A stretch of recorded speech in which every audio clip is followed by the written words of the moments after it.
জানো তো, বলে না বড় মা না ডাকলে নাকি তার কাছে যাওয়া যায় না। তবে যেদিনকে আমরা যাবো ভেবেছিলাম সেদিনকে যাওয়া হয়নি। তবে পরে এটাই ভাবলাম হয়তো বড় মা চাইনি, তাই জন্য আমরা যেতে পারিনি। সেই জন্য আমরা পরের দিন সকালেই একদম বেরিয়ে গেছিলাম। আমরা যেদিনকে এসেছি সেদিনকে ছিল শুক্রবার। আর এই দেখো নৈহাটিতে পৌঁছেও গেছি। আর বাইরের থেকে যেগুলো কেনার ফুল সন্দেশ সেগুলোও কিনে নিয়েছি। নৈহাটি স্টেশনে নেমে হেঁটে হেঁটেই আমরা চলে এসেছি, খুব একটা দূর নয়। আর আমরা মন্দিরের কাছে পৌঁছেও গেছি। আর খুব একটা লাইন ছিল না।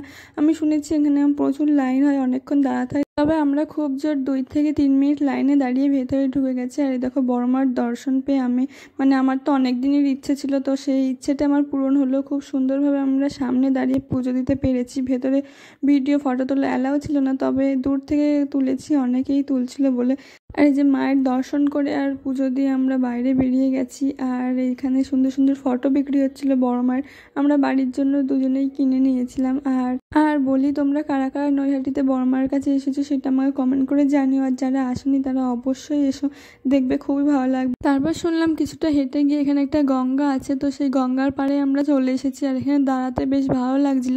তবে প্রচণ্ড রোদ ছিল, সকালবেলায় হলেও খুবই রোদ ছিল। তো কিছুক্ষণ দাঁড়িয়ে আমরা গঙ্গার জল মাথায় ছিটিয়ে নিয়ে সেখান থেকে বাড়ির পথে রওনা দিলাম। আর অনেক দিনের ইচ্ছে ছিল বড় মায়ের কাছে এসে পুজো দেওয়া, বড় মায়ের দর্শন করা। তো আমি নিজেও পুজো দিলাম, দর্শন করলাম আর তোমাদের সাথেও শেয়ার করলাম। তো ভিডিওটা ভালো লাগলে আমার চ্যানেলটা সাবস্ক্রাইব করো, লাইক শেয়ার কমেন্ট করে দিও। দেখা হচ্ছে নেক্সট ভিডিওতে। বাই।